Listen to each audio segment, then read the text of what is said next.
So those are super long stories.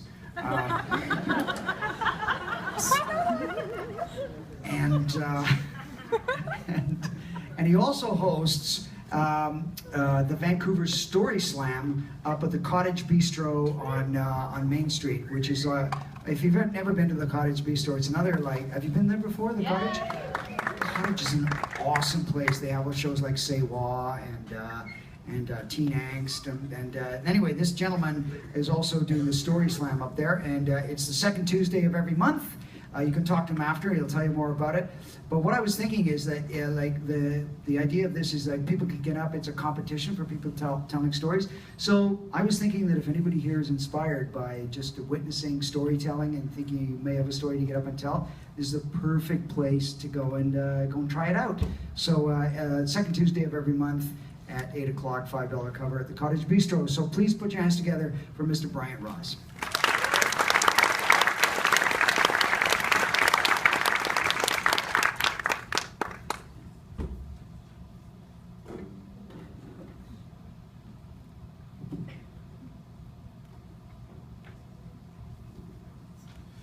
My father taught me how to box. He taught me how to live. He taught me how to be a man. And eventually he taught me how to die. My father was a boxer from the time that he was 17 years old to the time that he died when he was 65. And he coached the Langley Boxing Club for more than 40 years. He taught a lot of kids how to box. He taught a lot of kids about life, and he taught a lot of champions. The first lesson he taught any boxer is that boxing is all about respect. Respect for yourself, respect for the sport, and respect for your opponent. He would tell you that any person who is willing to step into a roped-off square with you and agree to fist fight for a given amount of time, that person deserves your respect. And that's what boxing is. But if they fail to respect you, that's when it's fighting. My old man he would drive you nuts when he got in the ring. He would bob and weave and slip and duck. He'd hold his hands just a little too low. And your punches, when you threw them, man, he'd move his head just a fraction of an inch. And it'd miss, or he'd make it skip along the side of his head. Sometimes he'd bat your hands away like pesky little flies. And sometimes when you finished that punch and you were sure you were gonna hit, that son of a bitch would just disappear.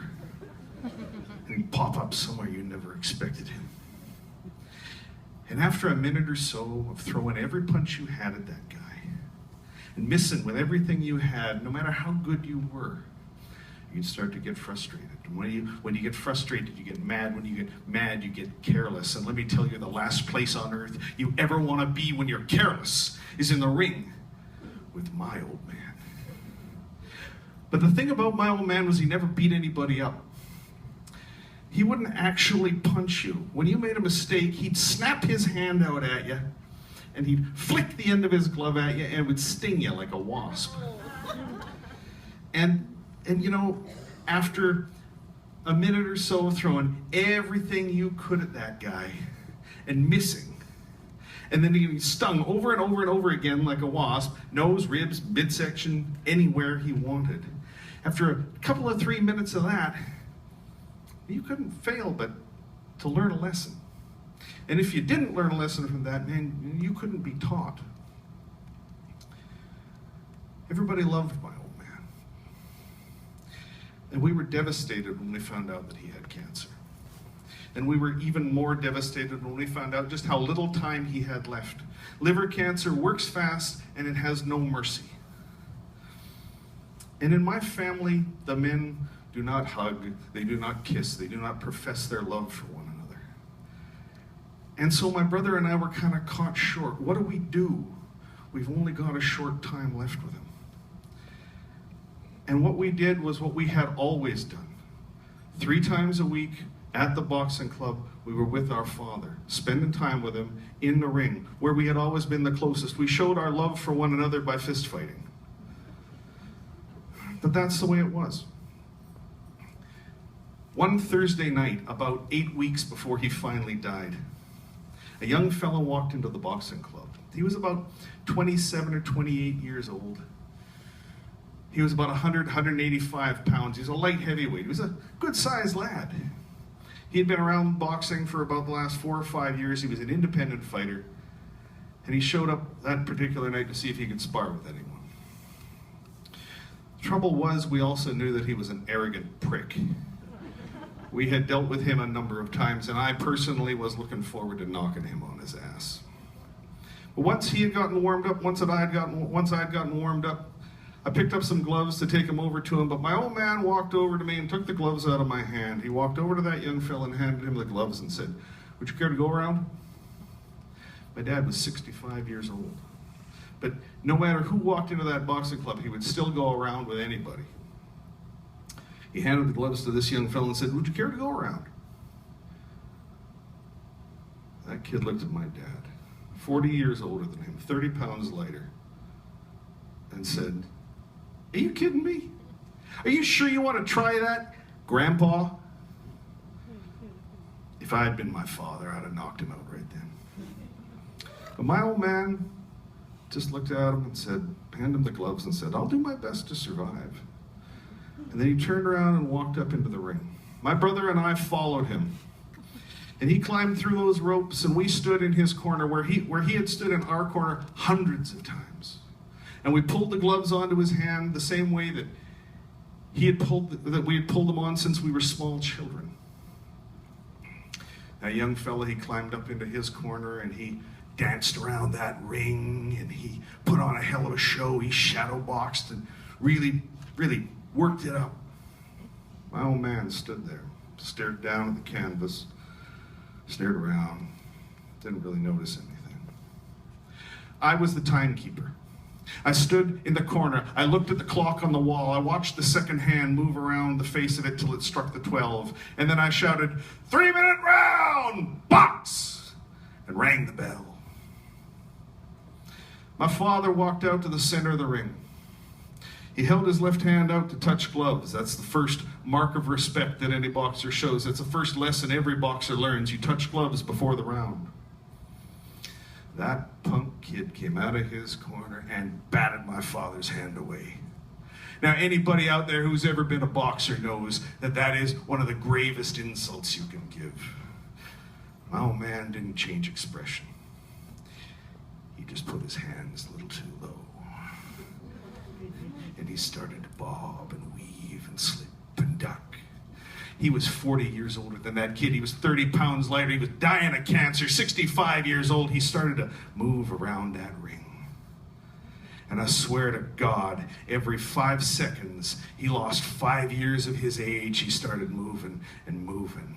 He moved his head and his shoulders, and that kid started throwing punches, and those punches were missing by a 1/16 of an inch. Sometimes he'd skip past the side of his head. Sometimes he'd bat them away like little flies, and sometimes when that kid finished that punch, my old man just wasn't there anymore. He started throwing punches faster and faster, and my old man moved faster and faster. He started moving so smooth it was like he was on oiled glass.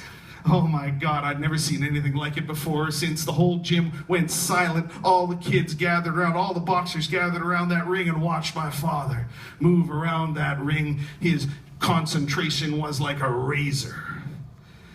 And after a minute or so, the young fella started getting frustrated. And when he got frustrated, he got mad. When he got mad, he got careless. And let me tell you, the last place you ever want to be when you're careless is in the ring with my old man. And then my father started throwing punches of his own. And my father never beat anyone up.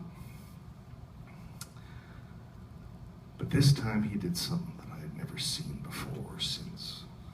Instead of flicking that glove at him, instead of stinging him, now my old man started throwing punches.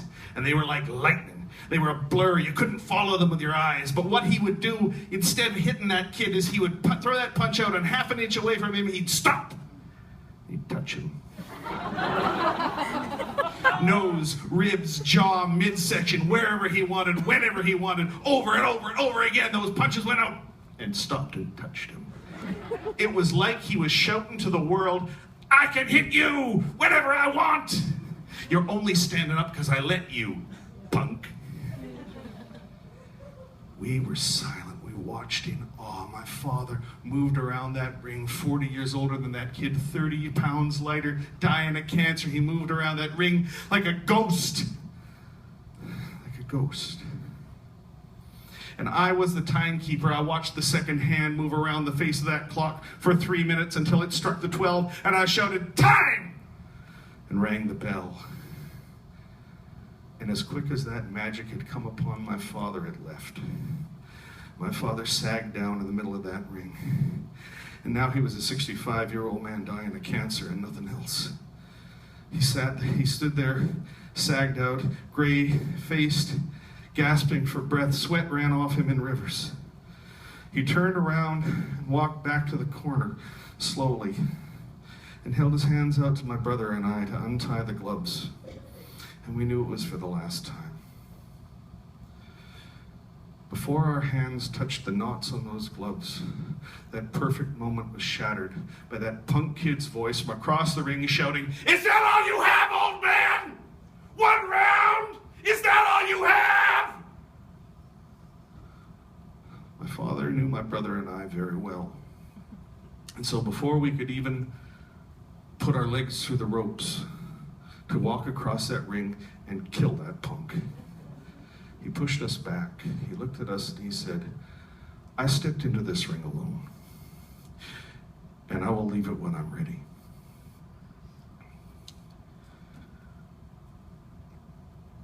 And there was nothing we could do.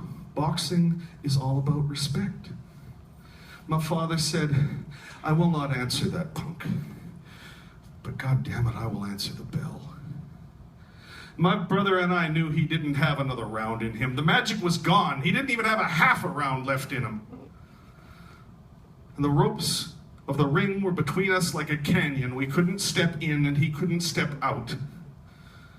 And we had to respect his decision because we had been taught that boxing is all about respect. And in our family, the men do not hug and kiss, and we do not profess our love for one another. But all my brother and I could do then was dive across the ropes, grab our father, and pull him to us and hold him, oh, so tight, trying to give him back just a tiny bit of the strength he had given us so very much of.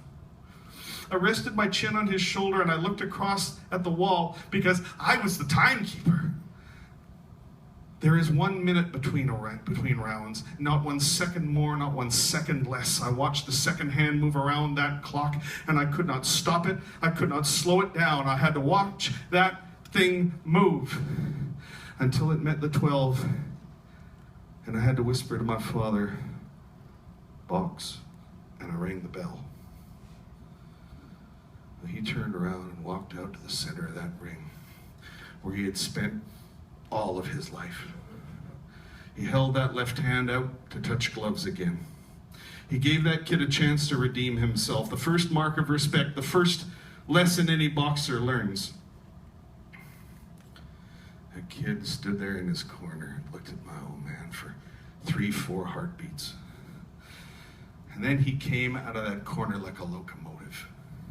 He came straight at my old man, and he didn't bother batting the hand away this time. He just fired a right hand as hard as he could with every ounce of his strength, every ounce of his fury behind it. He fired it straight at my father's jaw, and when it finally got there, my father wasn't there. He had moved his head just a fraction of an inch. He ended up right where that kid did not expect him, inside his guard. I saw my father's shoulder flinch as he threw a short, sharp inside left hook that landed flat on that kid's jaw. And it sounded like a pistol shot. That kid fell like a puppet whose strings had been cut. He hit the ground like a sack of meat face down, and I swear to God, he bounced. My old man just finished that hook and walked out of the ring. He didn't look over his shoulder. He knew that kid wasn't getting up. He just walked to the corner. My brother and I held the ropes open. He stepped through, down the steps for the last time. He didn't have another round in him. He didn't have a half a round in him, but by God, he had one punch. My father taught me that a true boxer, does not brag or boast. He does not posture or crow. He accepts his victories with the same dignity that he accepts his defeats, because you're going to end up getting both of them in your life. My father only ever spoke about that round once. And that was while we were taking the gloves off of him. He quietly said to my brother and I, after I'm gone, if you boys choose to tell that story from time to time, I won't mind being dead quite so much. Thank you.